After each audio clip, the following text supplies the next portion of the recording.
It has been over 25 years since Darlie Routier received a death sentence, yet her defense has persistently worked to establish her innocence. Remarkably, there is a possibility of securing an acquittal.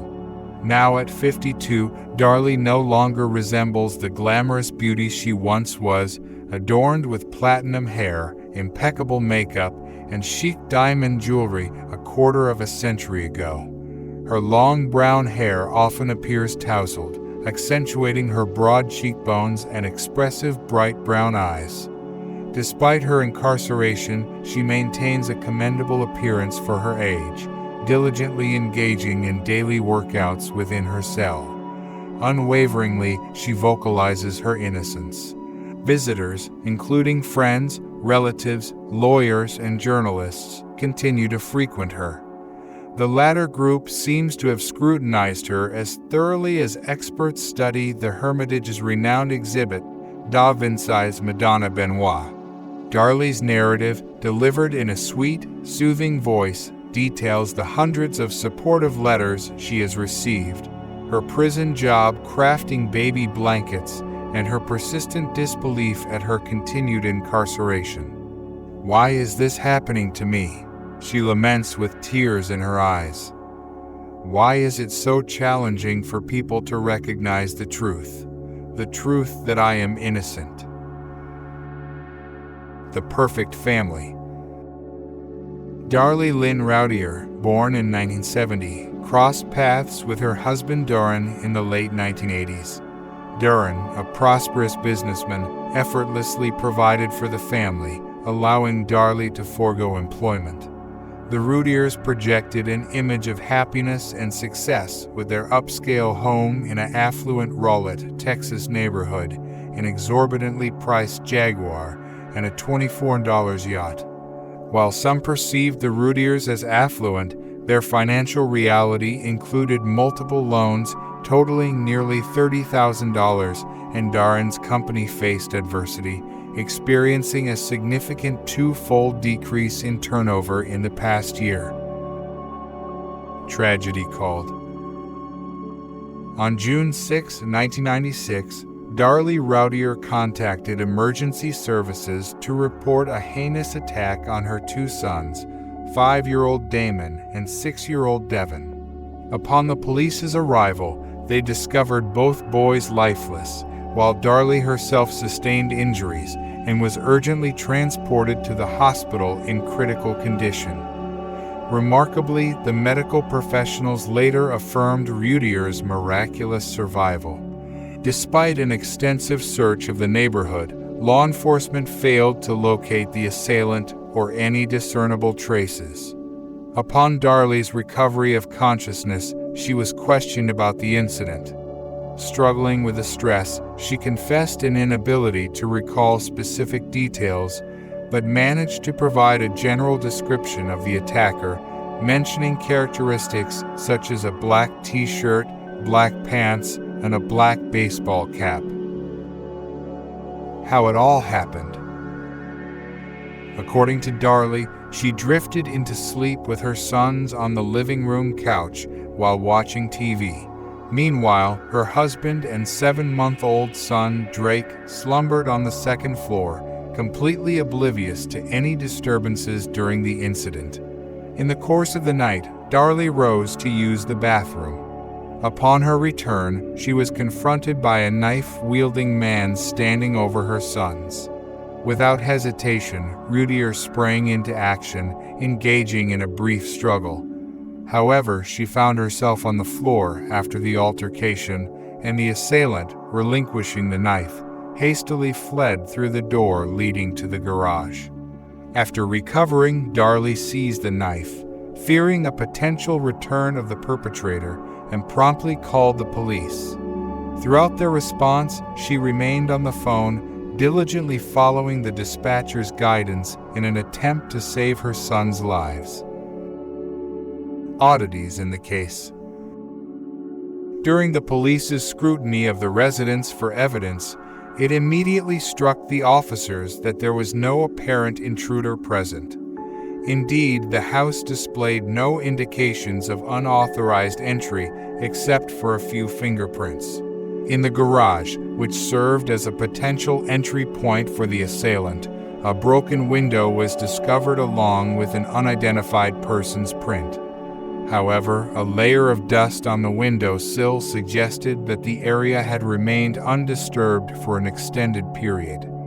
Furthermore, to reach the garage, the intruder would have had to traverse the lawn and flower beds, yet no traces were evident.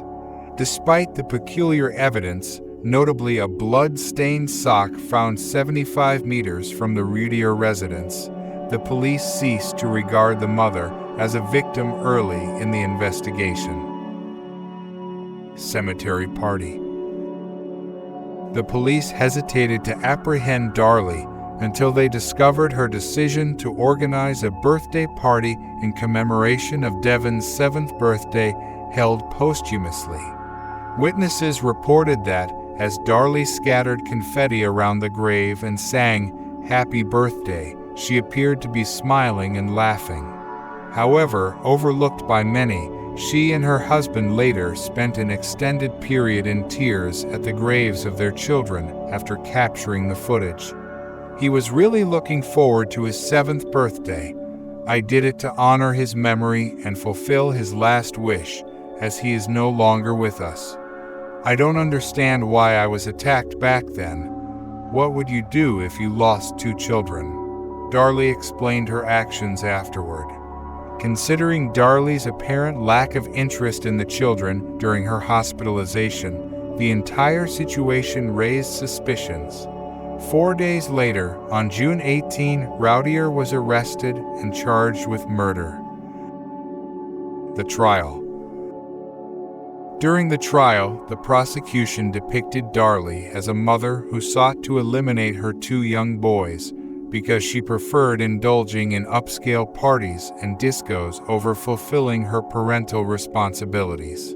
In response, the defense argued that Darlie still had another son, Drake, who was a toddler, while the older boys were expected to attend school, making them less demanding.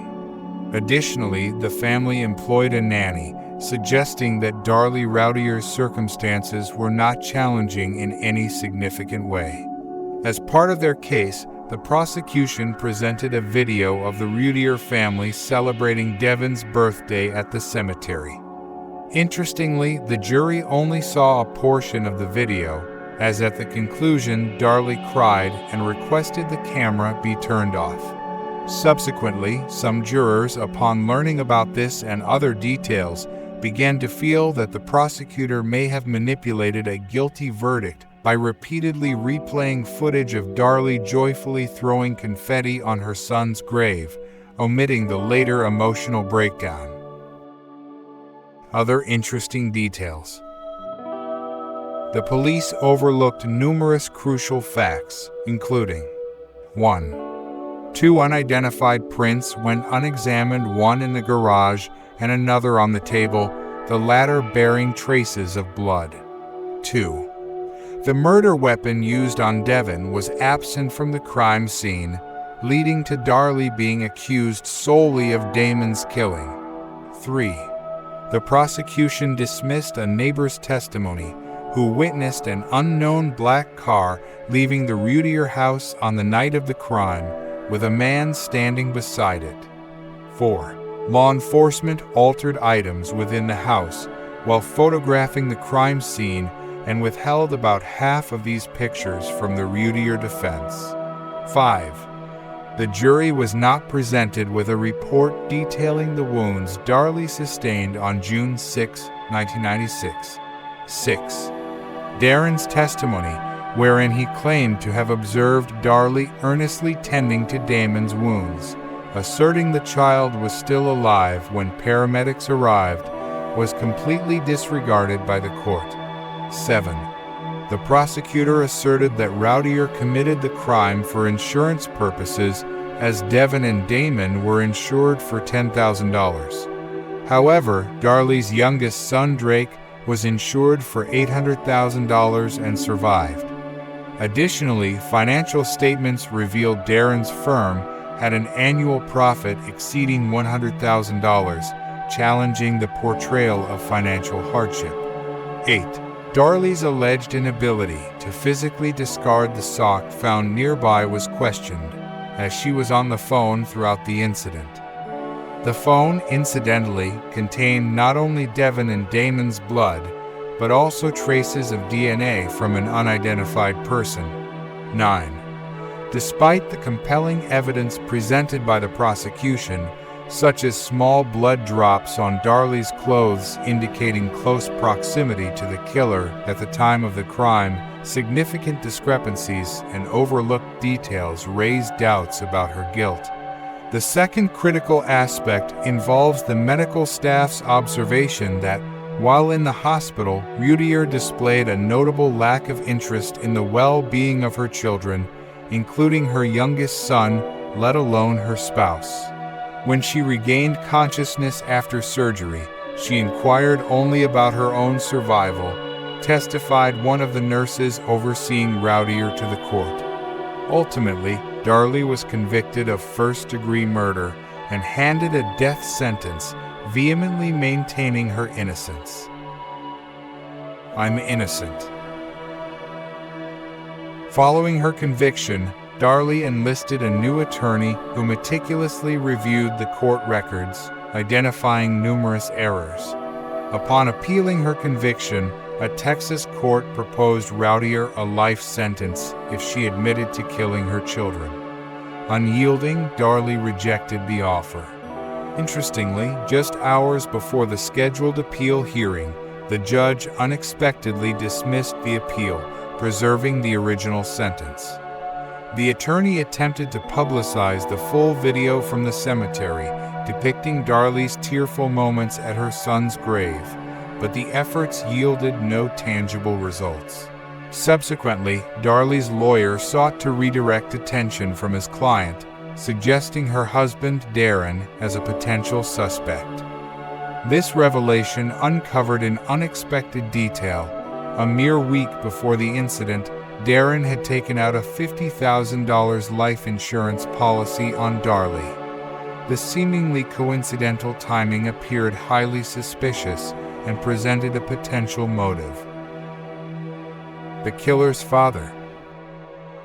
Following the revelation of the significant news regarding Darlie's life insurance policy, her husband agreed to undergo a lie detector test in an effort to affirm his innocence. And Darren did not pass the polygraph. It remains unclear how he managed to persuade Darlie that she had seen another man that night, but he succeeded. Within a week, she asserted that her assailant bore no resemblance to her husband. Regrettably, Darlie did not provide an explanation for her change in identification. Initially, she couldn't recall the alleged perpetrator's appearance at all. Regardless, Darren was no longer considered a suspect in the murder. Interestingly, Darren consistently maintained his belief in his wife's innocence, defending her in the media. However, in June 2011, he initiated divorce proceedings, describing the decision as very difficult and mutual. This is how we concluded the uncertainty we had been experiencing since Darlie's arrest and conviction, remarked Darren. DNA that could set Darlie free.